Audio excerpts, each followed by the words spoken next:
নবান্নে মুখ্য সচিবের সঙ্গে শুভেন্দু অধিকারীর কথোপকথন, সেই কথোপকথন আপনাদেরকে শোনাচ্ছিলাম। আমরা কথা বলবো। আমাদের সঙ্গে রয়েছেন আমাদের প্রতিনিধি শ্রেয়সী, রয়েছেন আমাদের সঙ্গে। একেবারে দেখো, কার্যত কিন্তু একদম হঠাৎ করে এই কর্মসূচি, যে কর্মসূচিতে আজকে প্রায় মিনিট 20 নবান্নে কিন্তু সেক্ষেত্রে সিএসএ ঘরের সামনে এবং ভেতরে থাকলেন শুভেন্দু অধিকারী সহ বিজেপির 4 বিধায়ক, যেখানে কার্যত তারা বলছেন যে বিভিন্ন ইস্যু নিয়ে যে অভিযোগ, সেই অভিযোগে কিন্তু কার্যত আজকে তারা মুখ্য সচিবের কাছে দিয়েছেন। এবং সেখানে শুভেন্দু অধিকারী বক্তব্য হচ্ছে যে কেন্দ্র থেকে যে বিভিন্ন প্রকল্পের জন্য যে টাকা আসছে, সেই টাকা যথাযথ ব্যবহার করা হচ্ছে না, নয়ছয় করা হচ্ছে, প্রাপকদের সেই প্রাপ্য টাকা দেওয়া হচ্ছে না, এবং সেক্ষেত্রে সেই টাকা নিয়ে দুর্নীতি হচ্ছে। শুধু তাই নয়, কেন্দ্রের যে বিভিন্ন প্রকল্পগুলো, সেই প্রকল্পগুলো কার্যকর হতে দেওয়া হচ্ছে না, এবং সেক্ষেত্রে বিধায়কদের ক্ষেত্রে সেই বিভিন্ন যে মিটিং হয়, যে সরকারি মিটিং হয়, সেই মিটিংয়ে বিধায়কদের পর্যন্ত ডাকা হয় না। এই ধরনের বিভিন্ন ইস্যু নিয়ে তুলে আজকে তিনি মুখ্য সচিবের সঙ্গে দেখা করেন। এবং সেখানে শুভেন্দু অধিকারীর বক্তব্য হচ্ছে যে প্রায় আধ ঘন্টা আগে, মুখ্য সচিবের কাছে যাওয়ার আধ ঘন্টা আগে তিনি তাকে ফোন করেছিলেন, কিন্তু তার সচিবকে, তার মুখ্য সচিবের যিনি সিএ রয়েছেন তাকে তিনি ফোন করেন, এবং সেক্ষেত্রে তিনি কোনো নির্দিষ্ট টাইম না দেওয়াতেই তারা 144 ধারা মেনে মোট 4 জন তারা সেখানে চলে যান, এবং তারপরে মুখ্য সচিবের ঘরের বাইরে বেশ কিছুক্ষণ অপেক্ষা করেন, এবং শেষ পর্যন্ত সেখান থেকে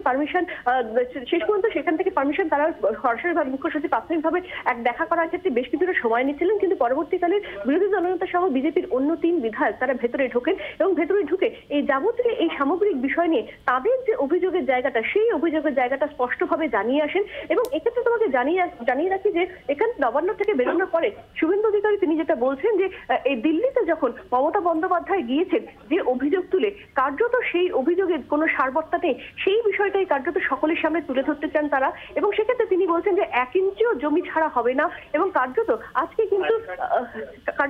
কিন্তু সেক্ষেত্রে নবান্নতে যখন তিনি যান, সেই যাওয়ার আগে কিন্তু নির্দিষ্টভাবে কোনো পরিকল্পনার কথা কাউকে জানানো হয়নি।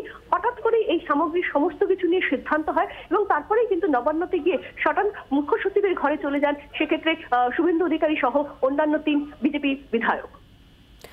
অর্থাৎ রাজ্যে কেন্দ্রীয় প্রকল্পে বকেয়া আটকে রয়েছে, সেসব নিয়ে যখন দিল্লিতে মমতা বন্দ্যোপাধ্যায় প্রধানমন্ত্রীর সঙ্গে বৈঠক করছেন, সেই সময় কেন্দ্রীয় প্রকল্পের টাকা নয়ছয় হচ্ছে রাজ্যে, সে সমস্ত অভিযোগ নিয়ে একেবারে নবান্নে পৌঁছে যান শুভেন্দু অধিকারী।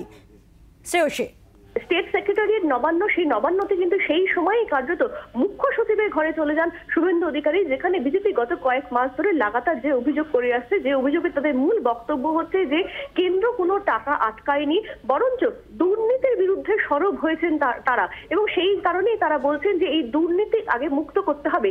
সেই কারণে সেই বিষয়টা নিয়ে কিন্তু কার্যত যে অভিযোগ গত কয়েক মাস ধরে লাগাতার বিজেপির তরফ থেকে করে আসা হচ্ছে, সেই বিষয়টা নিয়ে কিন্তু কার্যত আজকে মুখ্য সচিবের সঙ্গে দেখা করেন শুভেন্দু অধিকারী। যখন আমরা এক্ষেত্রে আমরা দেখেছিলাম যে দিল্লিতে যে চিত্র সকালবেলা 11টার সময় আমরা দেখেছিলাম, যেখানে মমতা বন্দ্যোপাধ্যায় সহ একাধিক তৃণমূল বিধায়ক তারা প্রধানমন্ত্রীর সঙ্গে দেখা করেন, এবং দেখা করে সেখানে তারা তাদের যে বক্তব্যটা, যে রাজ্যের যে বকেয়া, সেই বকেয়া দেওয়া হচ্ছে না, প্রাপ্য টাকার বকেয়া দেওয়া হচ্ছে না, সেই জায়গাতে দাঁড়িয়ে পাল্টা কর্মসূচি দেখা গেল শুভেন্দু অধিকারী, যেখানে তিনি সটান স্টেট যে সেক্রেটারিয়েট, সেই সেক্রেটারিয়েটে গিয়ে মুখ্য সচিবের ঘরে যান, এবং সেখানে গিয়ে তার স্পষ্ট অভিযোগ সরাসরি এবার স্টেট সেক্রেটারিয়েটে তিনি জানালেন, যেখানে তিনি বললেন যে টাকা কেন্দ্রের আসছে, সেই টাকা দিয়ে দুর্নীতি হচ্ছে, টাকা নয়ছয় হচ্ছে, মানে সামগ্রিক সমস্ত কিছু নিরিখে সেক্ষেত্রে তারা প্রতিবাদ জানিয়ে গেলেন, এবং আগামী দিনে তারা লিখিত প্রতিবাদ জানাবেন, এমনটাও কিন্তু জানিয়ে এসেছেন শুভেন্দু অধিকারী। শ্রেয়সী, ধন্যবাদ তোমাকে।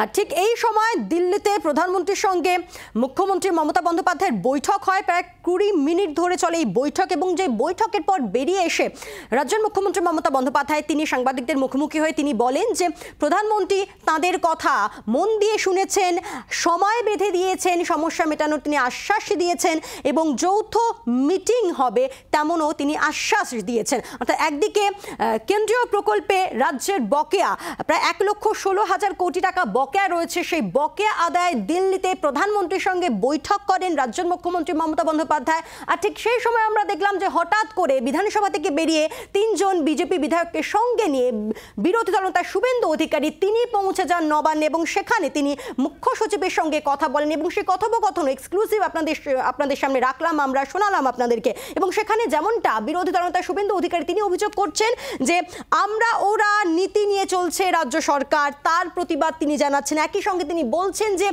বিজেপি করলেই কেন্দ্রীয় প্রকল্প কোনো প্রকল্পই পাচ্ছেন না যারা বিজেপি করছেন। একই সঙ্গে তিনি অভিযোগ করেন যে পঞ্চায়েতে লুট চলছে এবং প্রশাসনিক সভায় বিজেপি বিধায়কদের আমন্ত্রণও জানানো হচ্ছে না, কণ্ঠরোধ করা হচ্ছে বিরোধীদের। এই অভিযোগ করেন বিরোধী দলনেতা শুভেন্দু অধিকারী এবং কেন্দ্রীয় প্রকল্পের খতিয়ান তিনি জমা দিয়ে আসেন মুখ্য সচিবকে।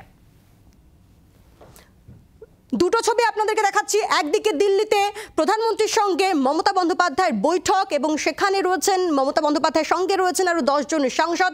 সেই সময়কার ছবি আপনাদেরকে দেখাচ্ছি এবং তারই সঙ্গে আরেক পাশে আপনাদেরকে দেখাচ্ছি যে নবান্নে মুখ্য সচিবের ঘরে বিরোধী দলনেতা শুভেন্দু অধিকারী মুখ্য সচিবের সঙ্গে কথা বলছেন। শুভেন্দু অধিকারী সেই সময়কার ছবি, দুটো ছবি আপনাদের সামনে রাখছে। একদিকে দিল্লিতে মোদি মমতা বৈঠক, অপরদিকে নবান্নে শুভেন্দু অধিকারী তিনি মুখ্য সচিবের সঙ্গে কথা বলেন, সাক্ষাৎ করেন। বাংলার আওয়াজ, বাঙালির আবেগ, জি 24 ঘন্টা।